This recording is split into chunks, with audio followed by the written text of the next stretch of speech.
When Caitlin Clark returned to her former high school, Dowling Catholic High School in West Des Moines, Iowa, she expected to find memories of her basketball beginnings. What she didn't expect was to find Mr. Thompson, the same janitor who had believed in her when she struggled to master her three-point shot as a freshman, still scrubbing the gym floors at 82 years old. This discovery left the Indiana Fever star in shock. While most people in her position might offer a quick photo, say a polite hello, and move on, Caitlin knew that Mr. Thompson's steady presence had meant everything during her formative years. Caitlin's sleek black SUV pulled into the Dowling Catholic parking lot as the late afternoon sun reflected off the red brick facade where she first fell in love with the game. She sat inside for a moment, clutching the steering wheel.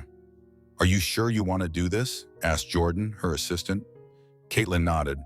"I need to remember where I came from to stay grounded." Stepping out of the vehicle, she adjusted her fever cap, aware of the toll years of women's pro basketball had taken on her legs and shoulders. She walked through the main entrance, which had been renovated yet still bore the green and gold school colors. The hallway was quiet. Classes had ended an hour earlier, but a few students lingered, gathering their belongings. Two classmates walked by, debating college recruitment news without noticing the WNBA phenom walking beside them. Caitlin smiled, reminiscing about her early days, when crowds weren't sure if she would make it at all. She followed the corridor toward the gym, passing trophy cases now filled with photos of her high school and college highlights, Dowling state championships, her record-breaking seasons at the University of Iowa, her recent WNBA accolades. Nearly 4 years had passed since her graduation, but stepping into the gym brought back a flood of memories. The familiar scent of floor wax and sweat mingled in the air. On the court, a junior varsity team was practicing free throws and defensive slides under the watchful eye of a coach who didn't notice the legend at the door. Caitlin stepped onto the hardwood, her sneakers squeaking softly. This was where Coach Smith had corrected her shot mechanics when her three-point shooting percentage hovered below 50%.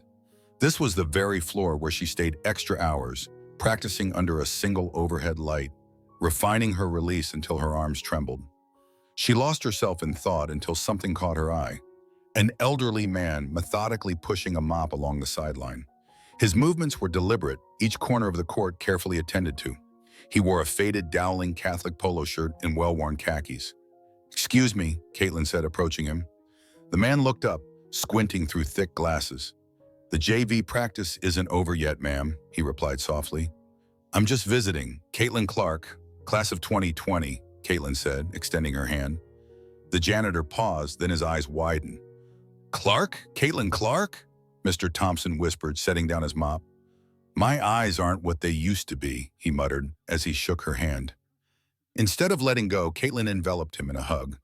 Mr. Thompson felt fragile in her embrace, thin, but still with a dignified strength. When they separated, Caitlin saw tears glistening in his eyes. "I can't believe you're still here, Mr. Thompson. It's been years." 45 years, Mr. Thompson replied, his voice wavering. "I'm 82 this month, and I've been at Dowling since it opened." "And you're still working?" Caitlin asked, incredulous. "Someone has to keep this place clean," Mr. Thompson replied with a humble shrug. "Otherwise, chaos would reign." Caitlin's gaze softened as she recalled her early struggles, learning to balance the ball, hitting her first collegiate three, battling criticism. "Remember letting me in early to shoot?" she asked quietly. Mr. Thompson's face lit up with recognition. "Of course. You were always the first in and last to leave. Sometimes I nearly had to chase you out so I could finally go home. My wife would fuss if I got back too late." Caitlin laughed at the memory. "But it was worth it, right?" Mr. Thompson nodded proudly and pointed to a large mural on the far wall, a life-size image of Caitlin taking a deep three, the phrase, "Stay true," emblazoned in green and gold. "Look at you now, kid." In the distance, a whistle blew. Practice was ending. The JV players gathered balls and towels as Coach Miller called out final instructions. "I should finish up here," Mr. Thompson said, picking up his mop. "I need to clean the hallways before my shift ends." "What time do you finish?" Caitlin asked, concern evident on her face. 6 o'clock, he replied. "Almost time." "Meet me at the main entrance when you're done," Caitlin offered. "Let me take you out to dinner." Mr. Thompson looked surprised. "Dinner with you?" "No, ma'am. Mr. Thompson, you're the most important person I want to see today, Caitlin said, placing a gentle hand on his shoulder. His eyes softened into a smile. Well, if you insist, nothing fancy though. My old bones don't need anything luxurious. I know just the place, Caitlin replied. See you at 6. As Caitlin walked through the halls she once roamed as a student, each step echoed memories of iconic games, pep rallies, and long study sessions.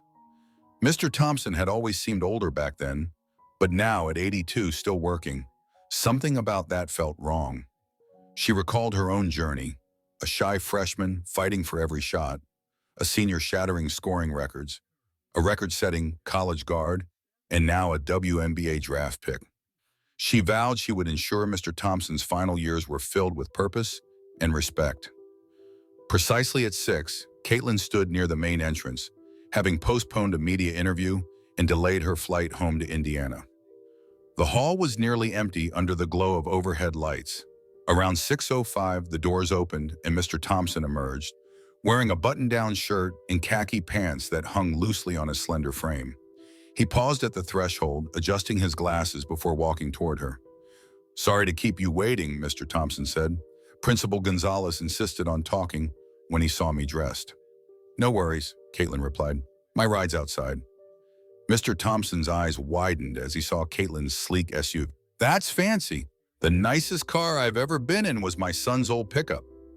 Caitlin unlocked the door and helped him into the passenger seat. Let's go. As they drove through West Des Moines, Mr. Thompson pointed out changes, new subdivisions built on farmland where he used to walk as a boy, local shops replaced by modern boutiques, and the community park where they once held summer tournaments, now renovated with new courts. Caitlin listened intently, understanding that her success was deeply connected to her community's support. I was thinking we could eat at St. Kay's Diner, Caitlin suggested. St. Kay's? They still serve the best meatloaf? Mr. Thompson exclaimed, his face lighting up. That place has been here since I first started working at the college. Caitlin nodded. My high school coach took me there after early morning practices. Best comfort food in Iowa. The diner looked exactly as Caitlin remembered. Red vinyl booths, black and white checkered floors, and walls adorned with local sports memorabilia. A faded team photo of the 2019 Dowling Catholic State Championship team hung behind the counter. A middle-aged server approached. What can I get you today? She asked, pausing as she recognized Caitlin. Oh my, Caitlin Clark? Caitlin smiled politely. Yes, ma'am. Could we have 2 sweet teas, please? The server hurried off, whispering excitedly to coworkers, and soon the entire diner turned to watch their table.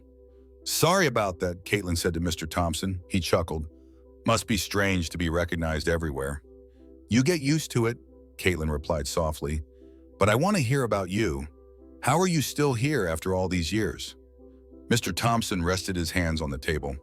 It's just a job. Someone's got to keep this place running. Most people retire before they're 82, Caitlin said gently, concern lining her voice. Mr. Thompson sighed. Retirement's for folks who can afford it. I live simply, and the medical benefits here help. Without them, I might not be here at all. Caitlin's heart tightened. Tell me about your family. His eyes glistened. Eleanor and I will celebrate 62 years of marriage next week. 2 grown children live out of state, my daughter in Chicago, my son in Minneapolis. I have 6 grandchildren and 4 great-grandchildren I haven't even met yet. That's wonderful, Caitlin said softly. I remember Eleanor bringing you homemade sandwiches, tuna salad without the crust, right? She still does, every Tuesday during my shift, Mr. Thompson said, laughing. She makes sure I eat well. As they ate, Caitlin prodded him to share his story, serving in Vietnam, working a factory job when it closed, then taking janitorial work at a community college before being hired at Dowling Catholic in 1978. I never thought I'd spend my life as a janitor, he said quietly, but this turned out to be the best job I ever had. Why? Caitlin asked, genuinely curious. Seeing generations of kids walk through these doors, Mr. Thompson replied, some on scholarships, some just looking for a chance. I felt like I helped them in my own way, even if it was behind the scenes. Caitlin nodded. I wasn't always Caitlin Clark, collegiate scoring leader, she recalled. In my freshman year, I missed more shots than I made. Mr. Thompson nodded knowingly. I remember that first night after practice, you stayed shooting under one bulb. The rest of the gym was dark, but you kept going. That memory flooded Caitlin, the echo of each bounce, the smell of sweat in the dimly lit gym. Do you remember what you told me that night? Caitlin asked, emotion thick in her voice. Mr. Thompson paused thoughtfully. Something like, champions are forged in the quiet hours. Keep shooting. Lock up on your way out. He set down his fork. You mattered it, so I made sure you had that time. That meant everything to me, Caitlin said, tears glistening in her eyes. You made me feel like I belonged. Everyone belongs, Mr. Thompson replied. Every kid deserves that chance. They finished their meal. Caitlin insisted on covering the bill. Let me drive you home, she said. That evening at Mr. Thompson's modest bungalow, walls lined with old photos of his wedding, family gatherings, and Dowling Catholic teams, Caitlin sat beside him in his favorite recliner. After a heartfelt hug, she took a deep breath. I want to give back to you, she said. You've given so much to me and countless others. The next week, Caitlin arranged a surprise ceremony at Dowling Catholic. She invited former teammates, coaches, alumni, and community members whose lives had been touched by Mr. Thompson's quiet dedication. The gym, decorated with green and gold banners saying, "Thank you, Mr. Thompson," and a collage of black and white photos spanning 5 decades, buzzed with nostalgia and gratitude. Caitlin announced that the Caitlin Clark Foundation, in partnership with the school and local sponsors, had established a retirement fund, ensuring Mr. Thompson could step away from daily shifts and enjoy his golden years comfortably. Tears streamed down Mr. Thompson's face as he accepted the gift, realizing his decades of service had left an indelible mark. That night, as he sat back in his recliner, surrounded by memories, he felt more valued than ever before. Meanwhile, Caitlin stood beneath the Stay True mural in the gym, reflecting on how her accomplishments, measured in records and awards, were secondary to this moment. She recognized that greatness wasn't measured by points alone, but by the power to uplift others. By honoring her mentor, she had woven hope into the fabric of her community. In that reunion of gratitude and legacy, an era closed and a new chapter began. Each small gesture, each kind word, held the power to transform lives. Caitlin Clark walked away knowing that by giving back to Mr. Thompson, she had ignited a legacy that would continue long after she hung up her sneakers. In the months that followed, the Caitlin Clark Foundation expanded its reach beyond West Des Moines, partnering with schools across Iowa to implement Stay True learning labs, mobile classrooms equipped with technology and tutors that traveled to underserved towns. Former Dowling Catholic players returned to campus to host youth clinics, emphasizing teamwork, discipline, and giving back. Local organizations collaborated with the foundation to sponsor weekend nutrition programs, ensuring no child went home hungry. On campus at Dowling Catholic, the Thompson Legacy Scholarship was awarded annually to a senior who demonstrated perseverance, academic excellence, and community service, echoing the janitor's belief in dignity through hard work. Mr. Thompson, now happily retired, visited regularly, sharing his life lessons at pep rallies and graduation ceremonies, reminding his students that success is not achieved alone. Caitlin continued her visits, often unannounced, dropping by practices to shoot hoops with current players or quietly offering encouragement to students who struggled academically. She understood that sustaining change required consistent engagement. Meanwhile, as West Des Moines evolved, new housing developments rising where farmland once lay, businesses changing hands, the spirit of those early mornings remained woven into the town's foundation. The story of a girl who once needed a janitor's trust to stay on the court became a beacon of hope, illustrating that compassion and hard work can ignite dreams. When asked about her proudest accomplishment, Caitlin often said it wasn't her scoring records or clutch performances. It was a simple afternoon when she honored a man who had believed in her when few others did. In doing so, she had woven a tapestry of kindness that would ripple outward for years to come. For in the end, a small act, a hug, a dinner invitation, a scholarship, can forever change the course of many lives. And the story of Caitlin Clark and Mr. Thompson proved that true greatness is measured not by accolades, but by the impact one has on the lives of others. In the wake of the ceremony, the impact of honoring Mr. Thompson extended far beyond the walls of Dowling Catholic. Alumni, moved by the story of a man whose behind-the-scenes dedication had shaped generations, mobilized to support the Caitlin Clark Foundation's initiatives. They organized Stay True basketball marathons, fundraising events where current and former players, coaches, and fans ran drills in honor of Mr. Thompson and other unsung heroes. Proceeds from these events funded after-school academic tutoring and basketball clinics in rural communities that struggled with limited resources. Across Iowa, community centers that once stood dark on weekends now buzz with activity. Mobile learning vans, sponsored by the foundation and staffed by volunteers, traveled to small towns and farmsteads. Equipped with laptops, Wi-Fi hotspots, and tutors trained to assist with coursework and college applications, these vans became lifelines for students who otherwise lacked reliable internet at home. The phrase "stay true" took on new meaning, an encouragement to stay true to one's dreams, even when obstacles seemed insurmountable. Dowling Catholic implemented the Thompson Mentorship Program, pairing upperclassmen with underclassmen in academic and athletic settings. Mentors tutored their peers in math and reading, helped with college essay revisions, and shared strategies for balancing sports and studies. Each mentor-mentee duo wore green wristbands engraved with Mr. Thompson's motto, "Everyone belongs."